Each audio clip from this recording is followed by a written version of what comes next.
فأنا ناصح لإخواني بالصدع بالحق تبيض وجوههم. السكوت في مسألة الحزبية يضرها، فاصدع بما تؤمر وأعرض عن المشركين. سلامي على دماج ورجالها والشيخ يحيى ودار العلم يا سعد بانيها. بسم الله الرحمن الرحيم. إن الحمد لله نحمده ونستعينه ونستغفره ونعوذ بالله من شرور أنفسنا وسيئات أعمالنا. من يهده الله فلا مضل له ومن يضلل فلا هادي له. أشهد أن لا إله إلا الله وحده لا شريك له وأشهد أن محمدا عبده ورسوله صلى الله عليه وعلى آله وصحبه ومن تبعه في إحسان إلى يوم الدين. أما بعد. Ikhwan fillah rahimani wa rahimakumullah, kembali kita mengkaji kajian dari kitab Al-Jami'us Shahih fi Tauhid Rabbil Alamin. Kumpulan yang sahih berdasarkan landasan hukum ayat Al-Qur'anul Karim dan hadis-hadis yang sahih. Pada materi pengesaan Rabb semesta alam, materi tauhid yang ditulis oleh Fadilatul Syekh Abu Amr Abdul Karim bin Ahmad bin Husain Al-Hajuri Al-Umari hafizahullah taala.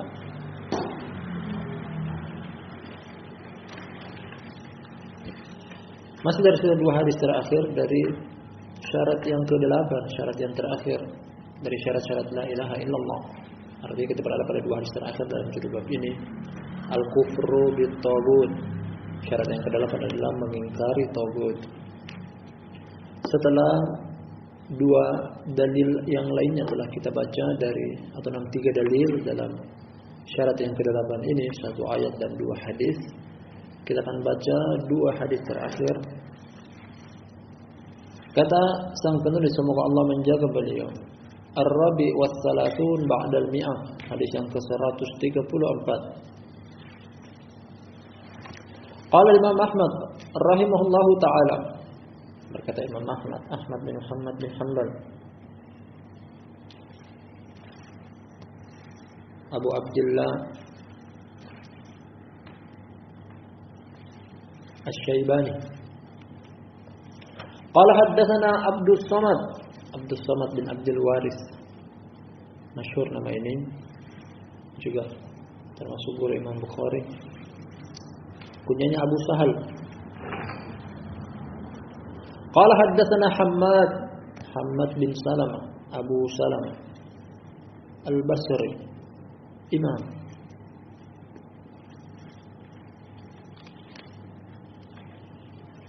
Bahkan dijadikan sebagai rujukan atau ikon dari ulama ahlu sunnah di masanya.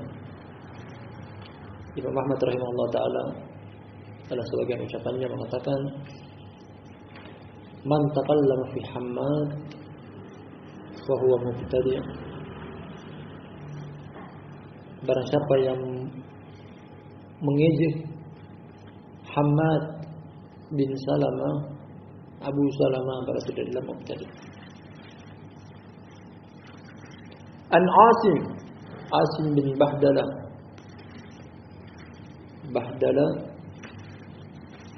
penyanyi Abu Nujud, Asim bin Abu Nujud Al-Kufi, kunyanya Abu Bakar. Anzir, namanya demikian, Zir bin Hubaish, nah tabi'in, Zir bin Hubaish. Dia meriwayatkan dari beberapa orang sahabat termasuk Ibnu Mas'ud.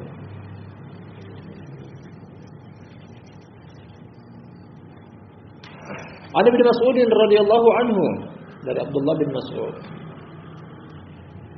Nah, hadisnya hadis Abdullah bin Mas'ud riwayat Imam Ahmad.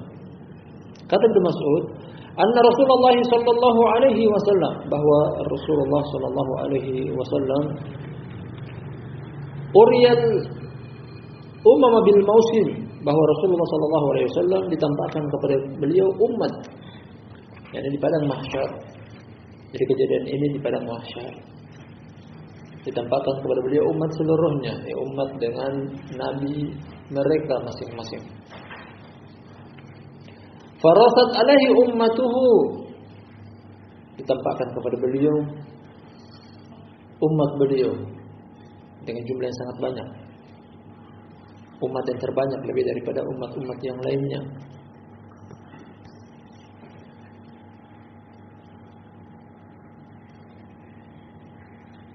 Qala, kata beliau, fa'uritu ummati fa'ajabani kasratuhum wa qad mala'u as-sahla wal jabal. Hadis ini pernah kita lewati. Ditampakkan kepadaku umatku dan aku kagum dengan banyaknya mereka. Nabi SAW kagum dengan banyaknya jumlah umat beliau pada hari kiamat. Umat yang terbanyak. Telah memenuhi dataran rendah dan dataran tinggi. Faqila li, dikatakan kepadaku, inna ma'aha ulai 70 alfan yadkhuluna al-jannata bighairi hisab. Dikatakan kepadaku bahwa bersama mereka ini ada jumlah 70.000 orang. Jadi jumlah yang banyak tersebut dikeluarkan 70.000 orang, artinya lebih daripada 70.000. Namun 70.000 ini mereka masuk ke dalam surga tanpa hisab, tanpa diwawancara, tanpa ditanya-tanya, tanpa diinterogasi, tanpa dihitung. Kemudian boleh terangkan tentang sifat atau karakter dari orang-orang tersebut yang dimaksud. Humul ladzina la yaqtawuna wa la yastarquna wa la yatatayyarun wa 'ala rabbihim yatawakkalun. Mereka adalah orang-orang yang tidak mengklaim, tidak menempuh penyembuhan dengan menempelkan besi panas, tidak menyetrika, tidak juga meminta diruqyah, tidak mengundi nasib, dan terhadap Rabb mereka bertawakal.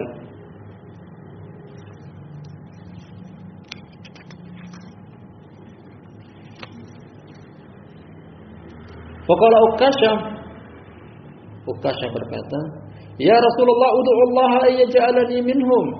Wahai Rasulullah, kata Ukasyah bangkit berdiri, wahai Rasulullah, doakanlah aku agar aku termasuk di antara mereka. Fada'alahu, Nabi SAW berdoa kepada Allah untuk menjadikan Ukasyah bagian daripada mereka. Dan dari riwayat-riwayat sebelumnya bahwa sebagian riwayat mengatakan anta minhum, engkau bagian daripada mereka. Tsumma qama ya'ni akhar faqala ya Rasulullah ud'ullaha ayyaj'alani minhum. Kemudian berdiri orang yang kedua selain daripada Ukasyah, mengatakan, ya Rasulullah, doakanlah kepada Allah agar supaya aku menjadi salah seorang di antara mereka atau bagian daripada mereka. Qala, kata Nabi sallallahu alaihi wasallam, sabaqaka biha Ukasyah. Ukasyah telah mendahului engkau. Ukasyah telah mendahului engkau. Kata sang penulis redaksi hadis, hada hadisun hasan. Nah, hadis ini adalah hadis yang hasan.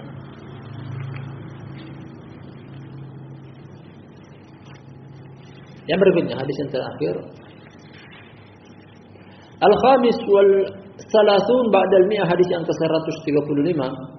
Qala Imam Bukhari rahimahullahu taala, berkata Imam Bukhari, Muhammad bin Ismail Al-Bukhari. Qala haddatsana Musaddad. Nah, namanya demikian, Musaddad bin Musarhad, guru dari Imam Bukhari.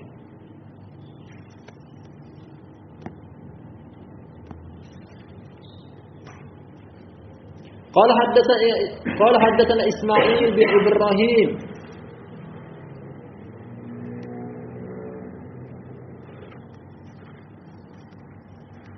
Kunyanya Abu Ya'qub. Qala akhbarana Abu Hayyan At-Taimi. Abu Hayyan At-Taimi namanya Yahya bin Sa'id. An Abi Zur'ah, imam, namanya adalah atau nama masyhur dengan kunya Abu Zur'ah bin Amr bin Jarir. Namanya diperselisihkan. Ada yang mengatakan Abdurrahman, ada yang mengatakan namanya Amr.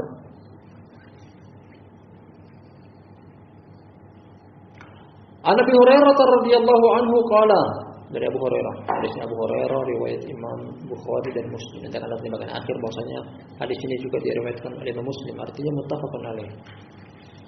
Qala kata Abu Hurairah, kana Nabi sallallahu alaihi wasallam barizan yawman linnas. Dahulunya Nabi sallallahu alaihi wasallam pernah menghadap kepada manusia pada suatu hari. Fa'atahu Jibril. Datang malaikat Jibril kepada beliau. Jadi sebagian riwayat awal kedatangan malaikat Jibril tidak diketahui dalam wujud manusia dengan pakaian sangat rapi, pakaian berwarna putih, rambut warna hitam. Namun di sini langsung disebutkan bahwasanya dia adalah Jibril. Faqala kata malaikat Jibril yakni kepada Nabi sallallahu alaihi wasallam, "Mal iman?" Apa itu iman? Ini juga pertanyaan yang paling pertama adalah iman. Wa ila dari hadis Umar bin Khattab yang paling pertama adalah Islam. Islam, iman, baru ihsan. Ini iman lebih duluan. Qala kata Nabi sallallahu alaihi wasallam menjawab, "Al-imanu an tu'mina billahi wa malaikatihi wa kutubihi wa bi liqa'ihi wa rusulihi wa tu'mina bil ba'si." Iman adalah engkau beriman kepada Allah, kepada malaikatnya, kepada kitab-kitabnya. Beriman tentang pertemuan dengannya, dengan Allah. Beriman tentang Rasulnya, beriman tentang hari kebangkitan. Rukun iman. Tidak dimaksudkan qadar, datang dengan riwayat yang lainnya. Takdir baik dan buruk. Qala kata malaikat Jibril berikutnya, "Mal Islam?" Apa itu Islam? Qala al-Islamu an ta'budallaha wa la tusyrika bihi syai'an wa tuqima as-salata wa tu'addi az-zakata al-mafruḍah wa tasuma Ramadan. Islam adalah engkau beribadah kepada Allah dan tidak menyekutukannya dengan sesuatu apapun. Islam adalah pertama la ilaha illallah. Langsung datangkan dengan bentuk tafsirnya, la ilaha illallah adalah beribadah hanya kepada Allah, jangan menyekutukannya.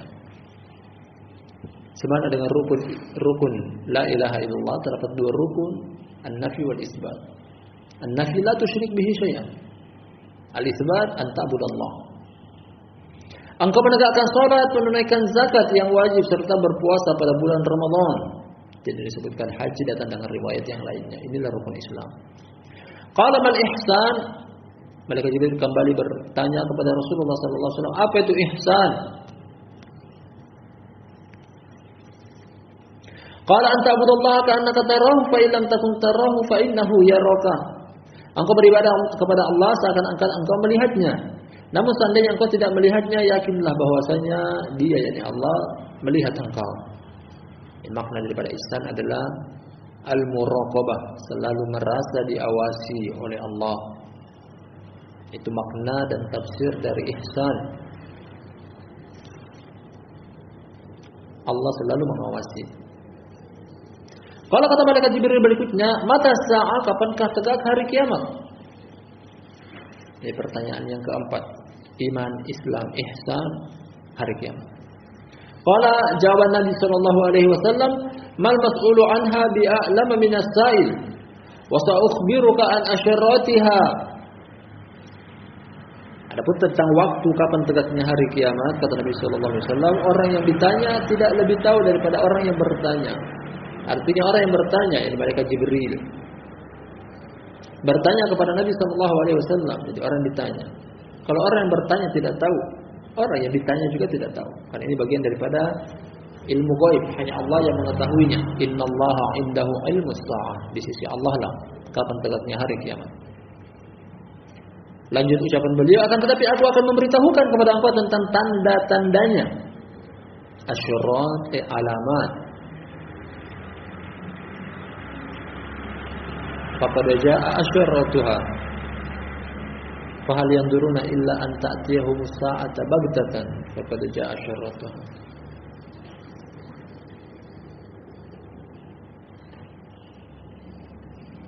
Idza waladatil amatu rabbaha wa idza tatawala ru'atul ibilil buhm fil bunyan fi khamsin la ya'lamuhunna illallah.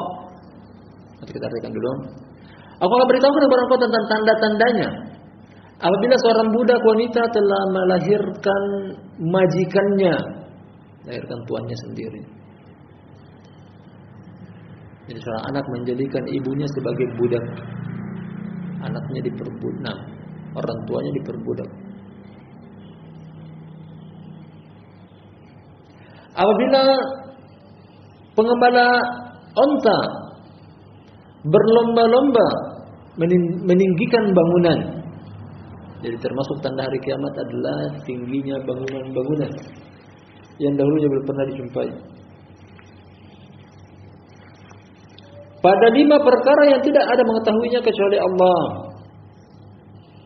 Nah, hari kiamat. Kemudian tanda hari kiamat yang lainnya adalah ada 5 perkara yang Allah hanya mengetahuinya. Tsumma tala Nabi sallallahu alaihi wasallam, kemudian Nabi sallallahu alaihi wasallam membacakan ayat dari surat Luqman. Innallaha 'indahu 'ilmus sa'ah, al-ayat. Sesungguhnya di sisi Allah lah tentang kapan tegaknya hari kiamat.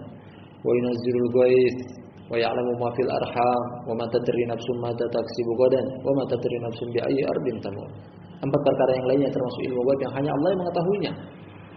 Nah, kapan tegaknya hari kiamat, kapan turunnya hujan, apa yang ada di dalam rahim ibu, di bumi mana seorang akan meninggal, kapan orang akan meninggal. Tsumma adbara faqala ruddu, kemudian orang ini pergi. Tadi mereka tidak tahu. Kemudian orang ini pergi, kemudian kata Nabi SAW, kembalikan dia, cari dia, di mana dia? Falam yarau syai'an, namun mereka tidak menjumpainya. Faqala, kata Nabi SAW, hada Jibrilu ja'a yu'allimun nasa dinahum. Ini adalah Jibril yang datang kepada umat manusia mengajarkan kepada mereka ilmu agama mereka. Jadi hal-hal yang berkaitan dengan agama tercantum dalam hadis ini. Iman, Islam, ihsan, hari kiamat, tanda-tandanya. Mempelajari tentang agama Islam adalah mempelajari tentang hal-hal yang dimaksud dalam hadis ini. Qala Abu Abdullah ja'ala dzalika kullahu minal iman. Terakhir kata sama. Atau kata Abu Abdullah di sini adalah Imam Bukhari sendiri. Abu Abdullah, Imam Bukhari mengatakan, yakni Nabi sallallahu alaihi wasallam menjadikan itu semuanya bagian daripada konsep keimanan. Bagian daripada konsep keimanan. Nah, anta abudallaha wa la tusyrik bihi syai'an, makna daripada tagut, bahwasanya beribadah hanya kepada Allah dan tinggalkan tagut adalah bagian daripada keimanan, konsep keimanan.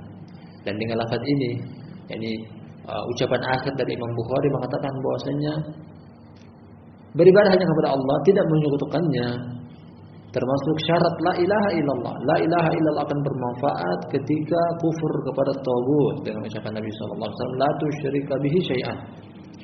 Kemudian itu adalah konsep daripada keimanan, artinya tanpa ini tidak akan bermanfaat keimanan seseorang. Sebagaimana tidak mengingkari tagut tidak bermanfaat la ilaha illallah seseorang, dan itulah yang dimaksud dalam pembawaan hadis ini.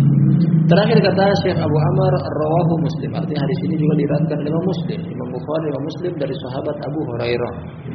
Nah, adapun hadis Umar bin Khattab radhiyallahu anhu hanya riwayat Imam Muslim. Dan dengan demikian berakhirlah tentang pembahasan dari judul bab syurutul la ilaha illallah yang kita kaji pada beberapa hari terakhir, ya, sekitar 8 atau 9 pertemuan terakhir. 6 tentang syarat-syarat la ilaha illallah. Kita akan simpulkan dari awal pembahasan la ilaha illallah atau syarat la ilaha illallah ada 8. Yang paling pertama adalah al-ilmu. Ini mengetahui, al-munafi lil jahl, yang menafikan tentang kejahilan. La ilaha illallah harus diketahui maknanya, kandungannya, konsekuensinya. Kemudian syarat yang kedua adalah al-ikhlas, al-munafi lisyirk, harus ikhlas dalam konsekuensi kalimat la ilaha illallah. Kalau tidak ikhlas berarti terjerumus ke dalam kesyirikan, dan itu termasuk menggugurkan kalimat tauhid. Yang ketiga adalah al-inqiyad, tunduk dan patuh. Nah, yang berikutnya adalah al-yakin, yang keempat al-munafi lisyak war-raib. Yang keempat adalah yakin. Berbeda dengan la ilaha illallahnya orang-orang munafik, mereka hanya menyebutkan dengan lisan mereka namun tidak dimasukkan keyakinan ke dalam hati mereka atau dada mereka. Oleh karena itu mereka masih ragu dengan konsekuensi dari kalimat la ilaha illallah. Kemudian yang berikutnya adalah as-sidq. Nah, yang keenam jujur, atau sebelumnya yang kelima al-qabul, menerima. Yang keenam as-sidq. Kemudian 2 bab terakhir yang telah kita ambil juga pada 2 pertemuan terakhir ini, kecintaan, al-mahabbah, dan mengingkari tagut. Oke, sekarang masih dari waktu, kita akan lanjut dengan judul bab yang berikutnya. Kata sang penulis Syekh Abu Amr Abdul Karim Al-Hajuri Al-Umari hafizahullah taala, bab ad-da'watu ila tauhid, bab tentang menyeru kepada tauhid. Ikhwan fillah rahimani wa rahimakumullah, barakallahu fikum jami'an. Judul bab ini merupakan lanjutan dari judul-judul bab yang sebelumnya, karena sang penulis menjadikan judul bab ini secara tertib kajian-kajian tauhid berkesinambungan dan memiliki keterkaitan. Kalau dari awal telah kita ketahui tentang keutamaan tauhid, di antaranya adalah menghapus dosa, di antaranya adalah mengantar kepada surga, di antaranya adalah diharamkan untuk masuk ke dalam neraka. Nah, kemudian yang paling terakhir kita ambil adalah tauhid memiliki syarat yang harus dipenuhi oleh orang yang telah mentauhidkan Allah Subhanahu wa taala. Tanpa mendatangkan syarat-syarat tersebut, la ilaha illallah, seseorang akan gugur, tidak bermanfaat, tidak berguna. Kali ini sebagai motivasi bahwasanya orang yang sudah mengamalkan tauhid,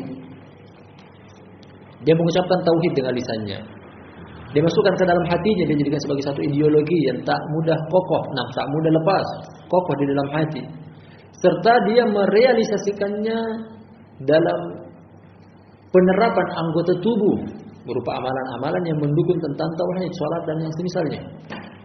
Kemudian dari kajian tauhid, beliau pun membawakan satu judul bab ini dengan maksud dan tujuan agar supaya pelaku tauhid juga ikut ambil andil dalam mendakwakan tauhid.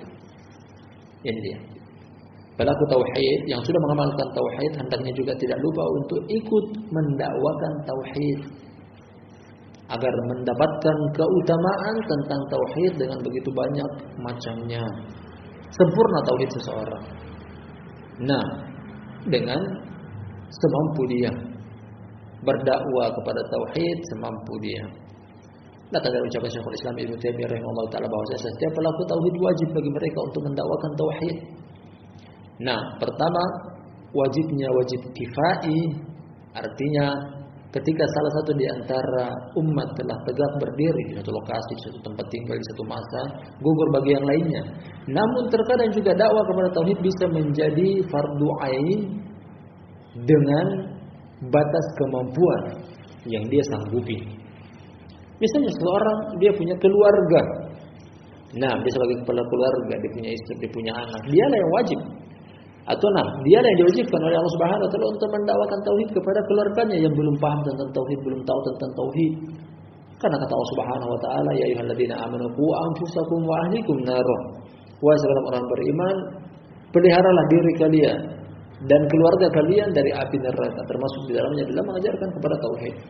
Demikian juga hadis Ibnu Umar radhiyallahu anhuma, riwayat Imam Bukhari dan Muslim, kata Rasulullah sallallahu alaihi wasallam, kullukum ra'in wa kullukum mas'ulun an ra'iyati. Masing-masing di antara kalian adalah pemimpin dan akan diminta pertanggungjawaban atas kepemimpinannya. Kepala keluarga yang dituntut. 6. Diminta pertanggungjawaban ketika anggota keluarganya menyelisihi tauhid, mengamalkan kesyirikan, dialah yang wajib untuk mendakwakan tauhid kepada mereka sebelum orang lain. Sebelum kita baca landasan hukum, seperti biasanya bahwasanya setiap judul bab beliau pembuih dengan landasan hukum, akan datang beberapa hadis. Kemudian beliau mulai juga dengan satu ayat yang paling utama dalam judul bab ini. Pertama-tama tentang pentingnya mendakwakan tauhid. Ada beberapa poin kita akan sebutkan di sini tentang pentingnya mendakwakan tauhid. Pertama, pentingnya mendakwakan tauhid dari sisi dakwah tauhid adalah dakwah para nabi. Artinya, mendakwakan kepada tauhid adalah tanggung jawab dan tugas yang Allah embankan kepada para nabi.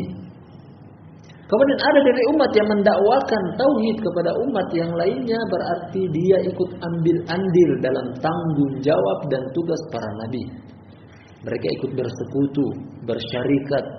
Kalau begitu mereka adalah orang terbaik. Kesimpulan awal bahwasanya pentingnya dakwah tauhid, bahwasanya orang yang menyeru kepada tauhid adalah orang-orang yang mulia, para nabi dan pengikut para nabi. Nah, kata Allah Subhanahu wa taala dalam Al-Qur'anul Karim, "Wa laqad ba'atsna fi kulli ummatin rasulan an ya'budullaha wajtanibut taghut. Sungguh kami telah mengutus pada masing-masing umat seorang rasul. Umat ini Allah utus kepada umat tersebut satu orang rasul. Apa tugas dari rasul tersebut? Apa tugas dari masing-masing rasul yang Allah utus kepada masing-masing umat? An ya'budullaha wajtanibut taghut, agar supaya mereka beribadah hanya kepada Allah dan mengingkari taghut, kufur kepada taghut. Tidak beriman kepada taghut. Jadi dakwah para nabi dan rasul adalah dakwah kepada tauhid. Ini yang pertama. Kemudian yang kedua, tentang pentingnya dakwah tauhid. Tauhid merupakan kewajiban bagi setiap hamba. Berarti mendakwakan tauhid adalah mengajak kepada mereka kepada kewajiban yang Allah Subhanahu wa taala bebankan kepada mereka. Tauhid adalah kewajiban yang harus didatangkan oleh masing-masing hamba. Kata Allah Subhanahu wa taala, "Wa ma khalaqtul jinna wal insa illa liya'budun." Tidaklah aku menciptakan jin dan manusia melainkan agar supaya mereka menyembahku. Syekh Muhammad Ibn Abdul Wahhab mengartikan tentang illa liya'bud, illa liwa'na. Liya'buduni liwahiduni, agar supaya mereka mentauhidkan aku. Jadi dakwah kepada tauhid adalah dakwah kepada tujuan utama manusia diciptakan. Berarti mereka adalah orang-orang yang melanjutkan risalah dari Allah melalui lisan para nabi dan disampaikan kepada umat manusia. Pentingnya dakwah tauhid yang berikutnya,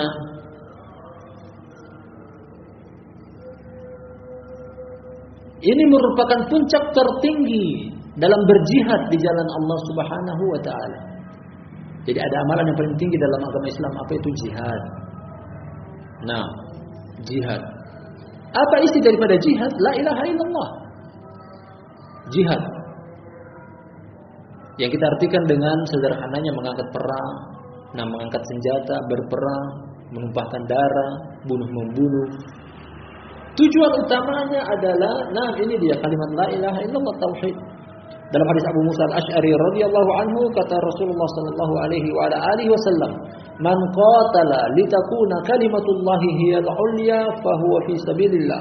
Barang siapa yang berperang agar supaya yang paling tertinggi adalah kalimat Allah adalah la ilaha illallah, maka dialah di jalan Allah. Jadi puncak tertinggi dalam jihad adalah la ilaha illallah. Man qatala litakuna kalimatullahi hiyal ulya fa huwa fi sabilillah. Barang siapa yang berperang dengan maksud dan tujuan untuk meninggikan kalimat Allah, yakni la ilaha illallah, dialah yang di jalan Allah. Jadi la ilaha illallah puncak tertinggi dalam berjihad. Demikian juga Nabi sallallahu alaihi wasallam diperintahkan oleh Allah Subhanahu wa taala untuk menumpas darah, untuk mengangkat senjata, untuk membunuh umat manusia dengan tujuan yang satu ini. Umirtu an uqatilan nas hatta yashhada an la ilaha illallah wa anni rasulullah. Aku diperintahkan oleh Allah untuk memerangi umat manusia sampai mereka mempersaksikan bahwasanya tidak ada sembahan yang berhak disembah kecuali Allah dan aku adalah utusan Allah. Jadi pembolehan untuk menumpas darah, membunuh manusia, dan ini adalah perintah dari Allah dengan satu tujuan yang mulia, yakni la ilaha illallah. Kemudian yang terakhir tentang pentingnya mendakwakan kalimat la ilaha illallah atau mendakwakan tauhid, bahwasanya tauhid adalah pondasi asas yang paling mendasar diterimanya seluruh amalan. Yani tanpa la ilaha illallah tidak akan diterima amalan-amalan yang lainnya. Oleh karena itu mendakwakan la ilaha illallah adalah sangat penting nilainya bagi umat manusia. Barang siapa yang ikut andil dalam mendakwakan kalimat la ilaha illallah kepada umat manusia, berarti dia berada di posisi yang mulia. Dan kita akan baca satu landasan hukum pertama berupa ayat, hadis yang mungkin kita akhirkan lain waktu. Dalam judul bab ini tentang ad-da'watu ila tauhid. Kata Syekh Abu Amr Abdul Karim Al-Hajuri Al-Umari hafizahullah taala, qala Allah taala, berkata Allah yang Maha Tinggi.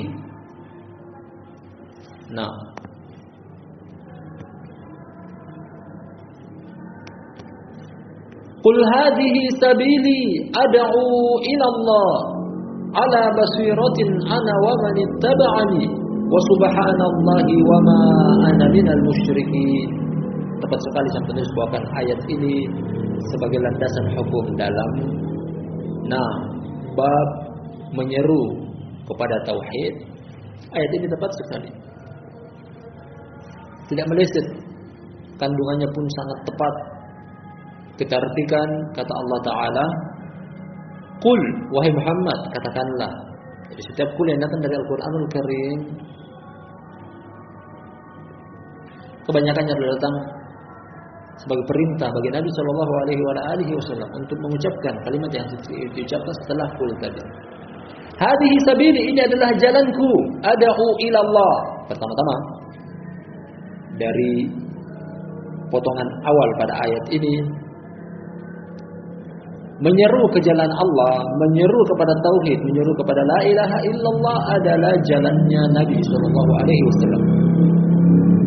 Jadi berdakwah kepada tauhid adalah jalannya Nabi. Kemudian berikutnya kandungan dari ayat yang baru kita baca juga sebelumnya setelahnya, Nabi Shallallahu Alaihi Wasallam diperintahkan untuk mempublikasikan dan tidak menutup-nutupi ketika beliau berdakwah ke jalan tauhid. Jadi berdakwah kepada tauhid jangan sembunyi-sembunyi. Berdakwah kepada tauhid jangan takut. Karena mendakwakan tauhid berarti mendakwakan agama Allah Subhanahu wa taala. Allah Subhanahu wa taala yang akan membantu. Jadi dakwah tauhid adalah dakwah yang tidak senyap, tidak sembunyi, tidak terselubung, bahkan dakwah yang dipublikasikan. Meskipun terjadi di awal-awal dakwah di periode Madinah, di periode Makkiyah, dakwah secara sembunyi-sembunyi itu dengan maslahat. Karena setelah itu sekitar 2 atau 3 tahun setelahnya datang dakwah secara terang-terangan, baik itu kepada penduduk kota Makkah ataupun di luar kota Makkah. Ala basirah, di atas basirah, lebih daripada sekedar ilmu.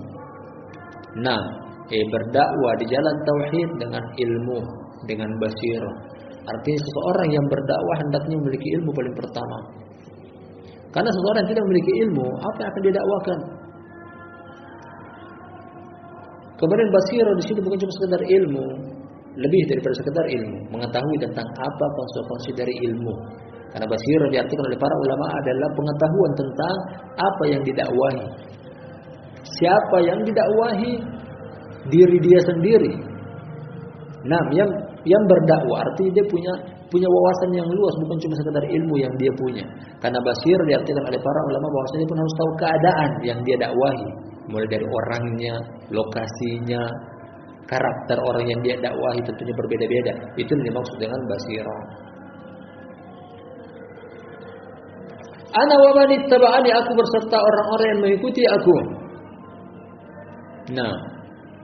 Ucapan Nabi SAW, aku dan bersama orang-orang yang bersamaku, artinya adalah bahwasanya dakwah kepada tauhid butuh kerjasama. Karena tidak mungkin hanya satu orang saja berdakwah, apalagi Nabi SAW juga mengajak orang lain. Untuk menyampaikan agama Allah kepada umat manusia. Pada periode Makkiyah dakwah Nabi SAW pada periode ketiga dakwah secara terang-terangan di luar kota Makkah, beliau di Mina sambil mengatakan, Ya ayuhan nas may ya'wini fa uballighu risalata rabbi wa lahul jannah. Wahai segenap umat manusia, siapa yang mau melindungi aku akan sampaikan risalah dari Rabbku dan balasan bagi dia adalah surga. Nabi SAW minta bantuan juga kepada manusia. Demikian juga Nabi. Orang yang beriman seluruhnya dituntut untuk menjadi penolong-penolong Allah, pembela-pembela Allah yang membantu menyebarkan agama Allah. Ya ayyuhalladzina amanu kunu ansarallah kama qala Isa ibnu Maryam lil hawariyyin man ansari ila Allah qala al hawariyun nahnu ansarullah. Wahai orang-orang yang beriman, jadilah kalian pembela-pembela Allah, penolong-penolong Allah, penyebar agama Allah, sebagaimana Isa putra Maryam katakan kepada orang-orang setianya Hawari, siapakah yang mau menolong aku, yakni dalam menyebarkan, mendakwakan agama Allah. Qala al-hawariyun nahnu ansarullah. Orang-orang setia dari kalangan umat. Nabi Isa mengatakan kamilah penolong Allah. Wa subhanallahi wa ma ana minal musyrikin, dan inilah isi kandungan dari dakwah yang paling utama. Subhanallah, mensucikan Allah, yakni la ilaha illallah, wa ma ana minal musyrikin, dan aku bukan tergolong orang-orang yang menyekutukan Allah. Dan kandungan potongan ayat yang paling terakhir menerangkan tentang materi dakwah. Materi dakwah adalah subhanallah. Maha suci Allah, artinya dakwah ke jalan Allah artinya adalah mensucikan Allah agar supaya umat manusia mentauhidkan Allah, beribadah kepada Allah, memenuhi hak-hak Allah Subhanahu wa taala. Kemudian penafian berikutnya, wa ma ana minal musyrikin, dan aku tidak tergolong orang-orang musyrik. Terkandung di dalamnya perintah untuk beribadah serta larangan untuk melakukan kesyirikan. Jadi inilah kandungan syariat yang dikatakan oleh Imam Ibnu Qayyim, hanya ada dua, tidak ada yang lainnya. Kandungan syariat berporos pada perintah yang harus dilaksanakan serta larangan yang harus dihindari. Wallahu taala alam bisawab. Adapun berkaitan dengan landasan hukum lainnya dalam judul bab ini berkaitan dengan hadis-hadis ini, mungkin insyaallah kita akan lanjut pada lain kesempatan. Barakallahu fikum jami'an. Nah, cukup sampai di sini insyaallah. Kita lanjut pada lain kesempatan. Wallahu taala alam bisawab. Subhanakallahumma wa bihamdik, asyhadu an la ilaha illa anta, astaghfiruka wa atubu ilaik.